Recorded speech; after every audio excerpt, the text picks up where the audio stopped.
اعوذ باللہ من الشیطان الرجیم بسم اللہ الرحمن الرحیم کما ارسلنا فیکم رسولا منکم یتلو علیکم آیاتنا ویزکیکم ویعلمکم الکتاب والحکمت ویعلمکم ما لم تکونوا تعلمون۔ ترجمہ: جیسا کہ ہم نے تمہارے درمیان تم میں سے ایک رسول بھیجا جو تم پر ہماری آیتیں تلاوت فرماتا ہے اور تمہیں پاک کرتا ہے اور تمہیں کتاب اور پختہ علم سکھاتا ہے اور تمہیں وہ تعلیم دے فرماتا ہے جو تمہیں معلوم نہ تھا۔ خانہ کعبہ کی تبدیلی اللہ تعالیٰ کی بہت بڑی نعمت تھی۔ اب اس سے بڑی نعمت یہ نبی کریم صلی اللہ علیہ وسلم کا بیان ہے۔ جیسے خانہ کعبہ کو حضرت ابراہیم علیہ السلام سے نسبت ہے، ایسے ہی ہمارے آقا صلی اللہ علیہ وسلم کو بھی حضرت ابراہیم علیہ السلام سے نسبت ہے۔ کعبہ حضرت ابراہیم علیہ السلام کی تعمیر کا نتیجہ ہے اور نبی کریم صلی اللہ علیہ وسلم اس تعمیر کے بعد کی دعا کا ثمرہ ہے۔ یاد رہے کہ حضور پر نور صلی اللہ علیہ وسلم اللہ تعالیٰ کی سب سے بڑی نعمت ہے۔ نبی کریم صلی اللہ علیہ وسلم کو اللہ تعالیٰ خود اپنا احسان قرار دیتا ہے، جیسے فرمایا: لقد من اللہ علی المؤمنین اذ بعث فیہم رسولا۔ بے شک اللہ نے ایمان والوں پر بڑا احسان فرمایا جب ان میں ایک رسول مبعوث فرمایا۔ اور وہ رسول بھی کیسے ہیں؟ قرآن، علم قرآن، فہم قرآن، اسرار قرآن، حکمت، طہارت نفس، تزکیہ قلب، اصلاح ظاہر و باطن اور دنیا و آخرت کی ساری بھلائیاں دینے والے ہیں۔ اسی تطہیر و تزکیہ کو ایک اور جگہ اللہ تعالیٰ بیان فرماتا ہے: خذ من اموالہم صدقۃ تطہرہم وتزکیہم بہا۔ اے حبیب، تم ان کے مال سے زکوٰۃ وصول کرو جس سے تم انہیں ستھرا اور پاکیزہ کر دو۔ وَيُعَلِّمُكُم مَّا لَمْ تَكُونُوا تَعْلَمُونَ، اور تمہیں وہ تعلیم فرماتا ہے جو تمہیں معلوم نہیں۔ قرآن اور احکام الہیہ جو ہم نہیں جانتے تھے وہ نبی کریم صلی اللہ علیہ وسلم ہمیں سکھاتے ہیں۔ اور حقیقت یہ ہے کہ ظاہری مضامین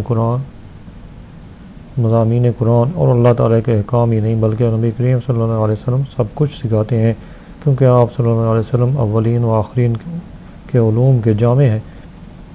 جیسا کہ قصیدہ بردہ شریف میں امام بصری رحمۃ اللہ علیہ نے فرمایا: آپ حسن و جمال اور اخلاق میں تمام نبیوں پر فائق ہیں اور علم و کرم میں کوئی آپ کے برابر نہیں۔ بخاری شریف میں حضرت عمر فاروق رضی اللہ عنہ سے روایت ہے کہ نبی کریم صلی اللہ علیہ وسلم ایک مرتبہ ہمارے درمیان کھڑے ہوئے اور ہم کو مخلوق کی ابتدائے پیدائش کی خبریں دینے لگے، حتیٰ کہ جہاں تک بیان کیا کہ جنتی لوگ اپنی منزلوں میں پہنچ گئے اور جہنمی اپنی منزلوں میں۔ جس نے یاد رکھا اس نے یاد رکھا اور جو بھول گیا وہ بھول گیا۔ نبی کریم صلی اللہ علیہ وسلم کے ہر قول و فعل میں وہ علم و حکمت ہے کہ دنیا آج تک وہ تمام علم و حکمت معلوم نہیں کر سکی۔ فاذکرونی اذکرکم واشکروا لی ولا تکفرون۔ ترجمہ: تو تم مجھے یاد کرو، میں تمہیں یاد کروں گا، اور میرا شکر ادا کرو اور میری ناشکری نہ کرو۔ کائنات کے سب سے بڑی نعمت نبی کریم صلی اللہ علیہ وسلم کا ذکر کرنے کے بعد اب ذکر الہی اور نعمت الہی پر شکر کرنے کا فرمایا جا رہا ہے۔ ذکر تین طرح کا ہوتا ہے: نمبر 1 زبانی، نمبر 2 قلبی اور نمبر 3 اعضاء بدن کے ساتھ۔ زبانی ذکر میں تسبیح و تقدیس، حمد و ثنا، توبہ استغفار، خطبہ دعا اور نیکی کی دعوت وغیرہ شامل ہیں۔ قلبی ذکر میں اللہ تعالیٰ کی نعمتوں کو یاد کرنا، اس کی عظمت و کبریائی اور اس کی عظیم قدرت کے دلائل میں غور کرنا داخل ہے۔ نیز علماء کا شرعی مسائل میں غور کرنا بھی اسی میں داخل ہے۔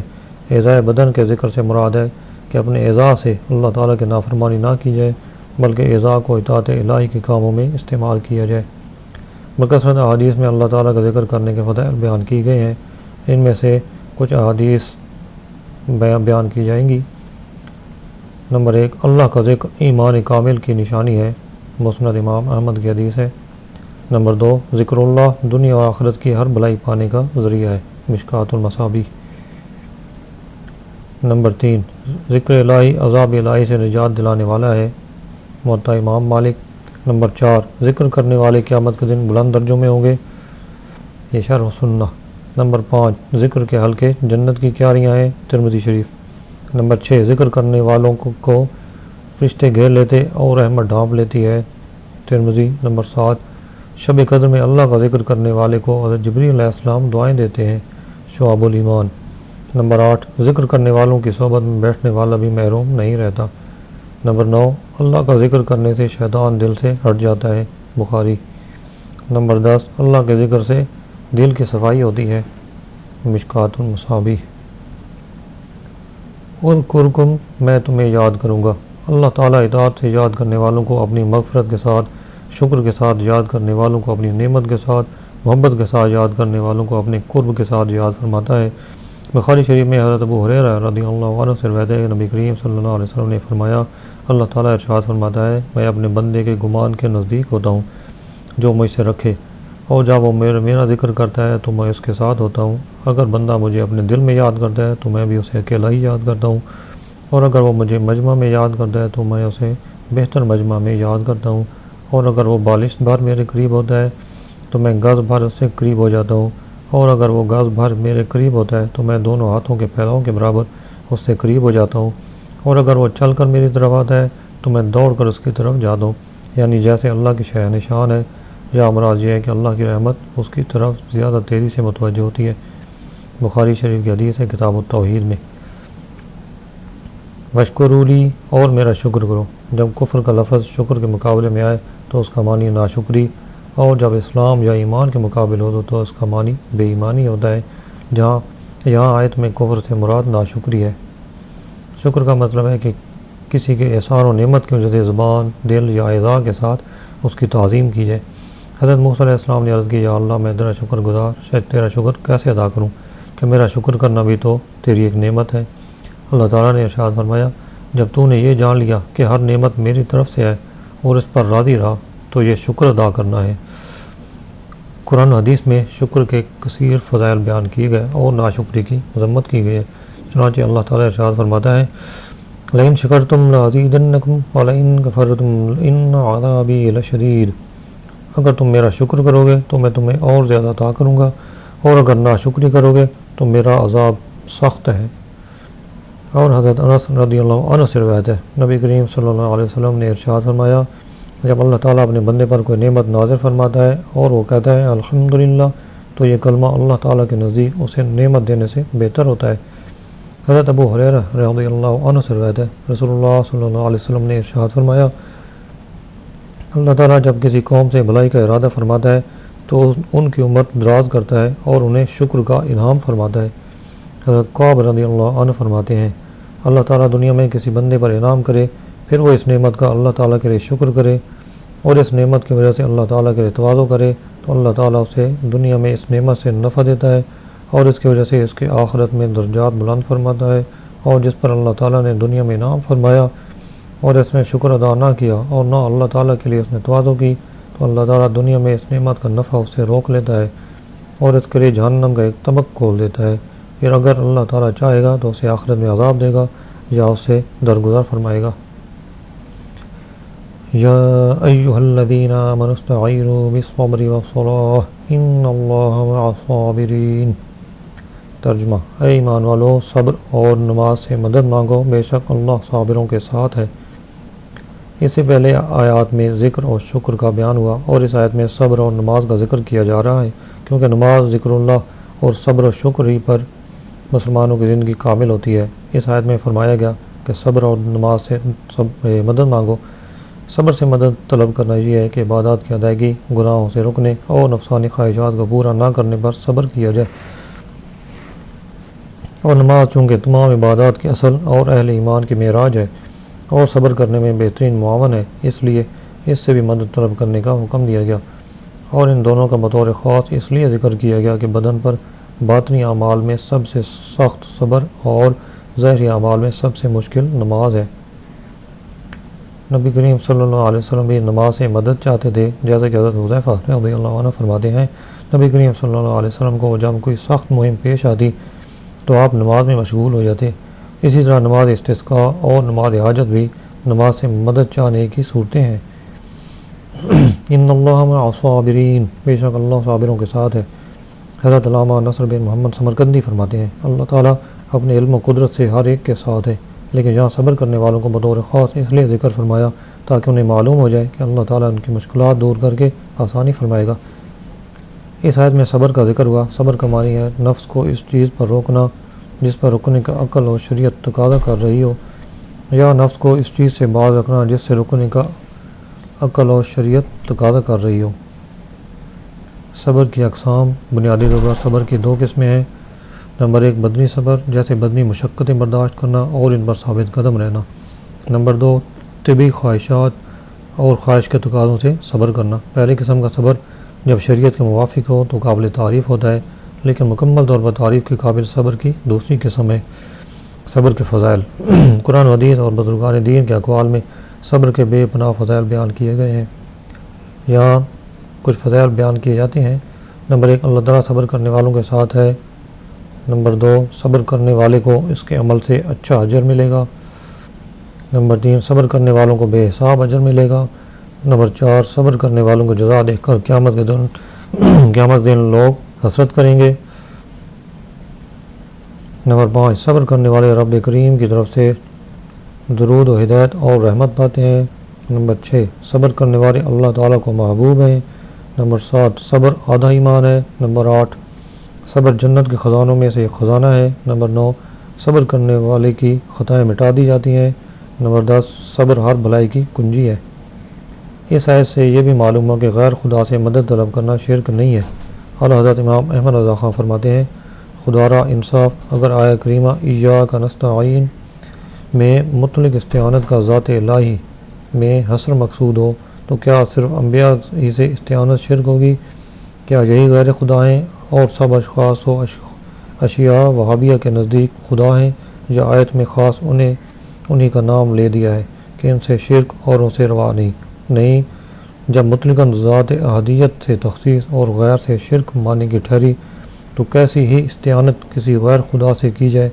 ہمیشہ ہر طرح شرک ہی ہوگی، کہ انسان ہوں یا جمادات، احیاء ہوں یا اموات، ذوات ہوں یا صفات، افعال ہوں یا حالات، غیر خدا ہونے میں سب داخل ہیں۔ اب کیا جواب ہے آیہ کریمہ کا کہ اللہ تعالیٰ فرماتا ہے وَاسْتَعِينُوا بِالصَّبْرِ وَالصَّلَاةِ، استعانت کرو صبر و نماز سے۔ کیا صبر خدا ہے جس سے استعانت کا حکم ہوا؟ کیا نماز خدا ہے جس سے استعانت کو ارشاد ہوا؟ دوسری آیت میں فرماتا ہے وَتَعَاوَنُوا عَلَى الْبِرِّ وَالتَّقْوَىٰ، آپس میں ایک دوسرے کی مدد کرو بھلائی اور پرہیزگاری پر۔ کیوں صاحب، اگر غیر خدا سے مدد لینی مطلقاً محال ہے تو اس حکم الہی کا حاصل کیا؟ اور اگر ممکن ہو تو جس سے مدد مل سکتی ہے اسے مدد مانگنے میں کیا زہر گھل گیا؟ حدیثوں کی گنتی ہی نہیں، بکثرت احادیث میں صاف صاف حکم ہے کہ صبح کی عبادت سے استعانت کرو، شام کی عبادت سے استعانت کرو، کچھ رات رہ کی عبادت سے استعانت کرو، علم لکھنے سے استعانت کرو، سحری کے کھانے سے استعانت کرو، دوپہر کے سونے سے استعانت و صدقہ سے استعانت کرو، حاجت روائیوں میں حاجتیں چھپانے سے استعانت کرو۔ وَلَا تَقُولُوا لِمَن يُقْتَلُ فِي سَبِيلِ اللَّهِ أَمْوَاتٌ بَلْ أَحْيَاءٌ وَلَٰكِن لَّا تَشْعُرُونَ۔ ترجمہ، اور جو اللہ کے راہ میں مارے جائیں انہیں مردہ نہ کہو بلکہ وہ زندہ ہیں لیکن تمہیں اس کا شعور نہیں۔ صبر کے ذکر کے بعد آپ صبر کرنے والوں کی ایک عظیم قسم یعنی شہیدوں کا بیان کیا جا رہا ہے۔ یہ آیت کریمہ شہداء کے حق میں نازل ہوئی۔ بعض لوگ شہداء کی شہادت پر افسوس کرتے ہوئے کہتے تھے کہ وہ لوگ شہید ہو کر نعمتوں سے محروم ہو گئے۔ تب یہ آیت کریمہ نازل ہوئی جس میں فرمایا گیا کہ انہوں نے فانی زندگی اللہ کی راہ میں قربان کر کے دائمی زندگی حاصل کر لی ہے۔ اس آیت میں شہداء کو مردہ کہنے سے منع کیا گیا ہے۔ نہ زبان سے انہیں مردہ کہنے کی اجازت ہے اور نہ دل میں انہیں مردہ سمجھنے کی اجازت ہے، جیسے کہ ایک اور مقام پہ اللہ تعالیٰ کا فرمان ہے وَلَا تَحْسَبَنَّ الَّذِينَ قُتِلُوا فِي سَبِيلِ اللَّهِ أَمْوَاتًا بَلْ أَحْيَاءٌ عِندَ رَبِّهِمْ يُرْزَقُونَ۔ اور جو اللہ کی راہ میں شہید کیے گئے ہرگز انہیں مردہ خیال نہ کرنا بلکہ وہ اپنے رب کے پاس زندہ ہیں، انہیں رزق دیا جاتا ہے۔ موت کے بعد اللہ تعالیٰ شہداء کو زندگی عطا فرماتا ہے اور ان کی روح پر رزق پیش کیا جاتا ہے۔ حدیث شریف میں ہے کہ شہداء کی روحیں سب پرندوں کے بدن میں جنت کی سیر کر دی اور وہاں کے میوے اور نعمتیں کھاتی ہیں۔ حضرت انس بن مالک رضی اللہ عنہ سے روایت ہے، نبی کریم صلی اللہ علیہ وسلم نے ارشاد فرمایا اہل جنت میں سے ایک شخص کو لایا جائے گا تو اللہ تعالیٰ سے فرمائے گا اے ابن آدم، تو نے اپنی منزل و مقام کو کیسا پایا؟ وہ عرض کرے گا اے میرے رب، بہت اچھی منزل ہے۔ اللہ تعالیٰ فرمائے گا تو مانگ اور کوئی تمنا کر۔ وہ عرض کرے گا میں تجھ سے اتنا سوال کرتا ہوں کہ تو مجھے دنیا کی طرف لوٹا دے اور میں 10 مرتبہ تیری راہ میں شہید کیا جاؤں۔ وہ یہ سوال اس لیے کرے گا کہ اس نے شہادت کی فضیلت ملاحظہ کر لی ہوگی۔ شہید وہ مسلمان مکلف طاہر ہے جو تیز ہتھیار سے ظلماً مارا گیا ہو اور اس کے قتل سے مال بھی واجب نہ ہوا ہو، یا مار کے جنگ میں مردہ یا زخمی پایا گیا اور اس نے کچھ آسائش نہ پائی۔ اس پر دنیا میں یہ احکام ہے کہ نہ اس کو غسل کیا جائے نہ کفن، اسے اس کے کپڑوں میں ہی رکھا جائے، اسی طرح اس پر نماز پڑھی جائے اور اسی حالت میں دفن کیا جائے۔ بعض شہداؤں ہیں کہ ان پر دنیا کے یہ کام تو جاری نہیں ہوتے، لیکن آخرت میں ان کے لیے شہادت کا درجہ ہے، جیسے ڈوب کر یا جل کر یا دیوار کے نیچے دب کر مرنے والا، طلب علم اور سفر حج، غرض رائے خدا میں مرنے والا، یہ سب شہید ہے۔ حدیثوں میں ایسے شہداء کی تعداد 40 سے زائد ہے۔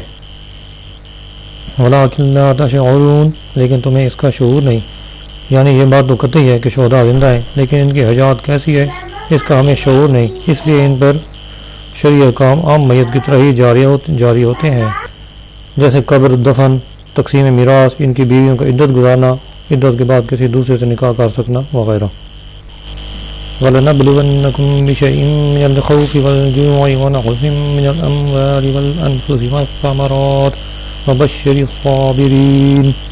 ترجمہ: اور ہم ضرور تمہیں کچھ ڈر اور بھوک سے اور کچھ مالوں اور جانوں اور پھلوں کی کمی سے آزمائیں گے، اور صبر کرنے والوں کو خوشخبری سنا دو۔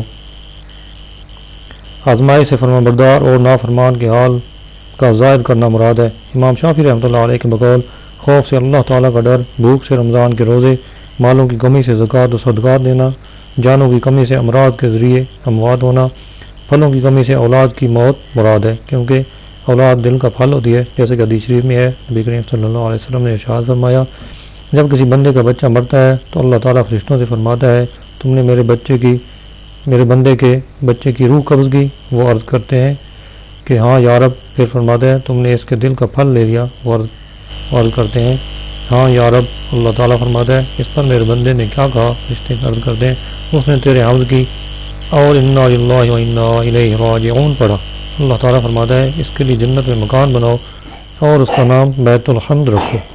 یاد ہے کہ زندگی میں قدم قدم پر آزمائشیں ہیں۔ اللہ تعالیٰ اپنے بندوں کو کبھی مرض سے، کبھی جان و مال کی کمی سے، کبھی دشمن کے ڈر خوف سے، کبھی کسی نقصان سے، کبھی آفات و بلیات سے، اور کبھی نئے فتنوں سے آزماتا ہے۔ اور راہ دین اور تبلیغ دین تو خصوصاً وہ راستہ ہے جس میں قدم قدم پر آزمائشیں ہیں۔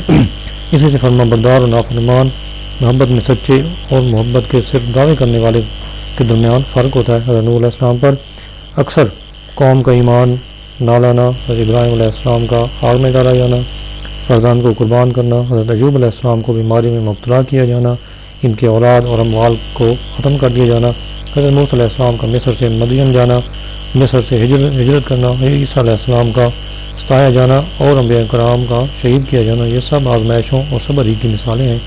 اور ان مقدس ہستیوں کی آزمائشیں اور صبر ہر مسلمان کے لیے ایک نمونے کی حیثیت رکھتی ہیں، لہذا ہر مسلمان کو چاہیے کہ اسے جب بھی کوئی مصیبت آئے اور وہ کسی تکلیف یا اذیت میں مبتلا ہو تو صبر کرے اور اللہ تعالیٰ کی رضا پر راضی رہے اور بے صبری کا مظاہرہ نہ کرے۔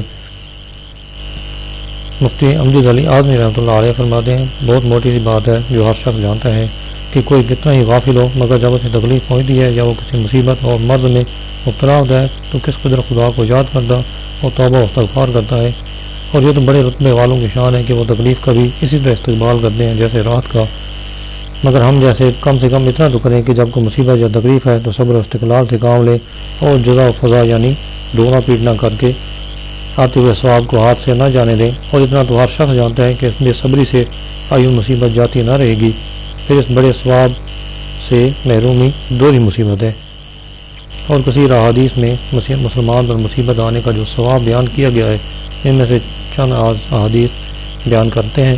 چنانچہ حضرت ابو ہریرہ رضی اللہ عنہ سے روایت ہے، نبی کریم صلی اللہ علیہ وسلم نے ارشاد فرمایا اللہ تعالیٰ جس کے ساتھ بھلائی کا ارادہ فرماتا ہے تو اسے تکالیف میں مبتلا کرتا ہے۔ حضرت ابو سعید خدری اور حضرت ابو ہریرہ رضی اللہ عنہ سے مروی ہے، نبی کریم صلی اللہ علیہ وسلم نے ارشاد فرمایا مسلمان کو جو تکلیف، رنج، ملال اور اذیت تو غم پہنچے یہاں تک کہ اس کے پیر میں کوئی کانٹا ہی چبھے تو اللہ تعالیٰ ان کے سبب اس کے گناہ مٹا دیتا ہے۔ حضرت ابو ہریرہ رضی اللہ عنہ سے روایت ہے، نبی کریم صلی اللہ علیہ وسلم نے ارشاد فرمایا مسلمان مرد و عورت کے جان و مال اور اولاد میں ہمیشہ مصیبت رہتی ہے، یہاں تک کہ وہ اللہ تعالیٰ سے اس حال میں ملتا ہے کہ اس پر کوئی گناہ نہیں ہوتا۔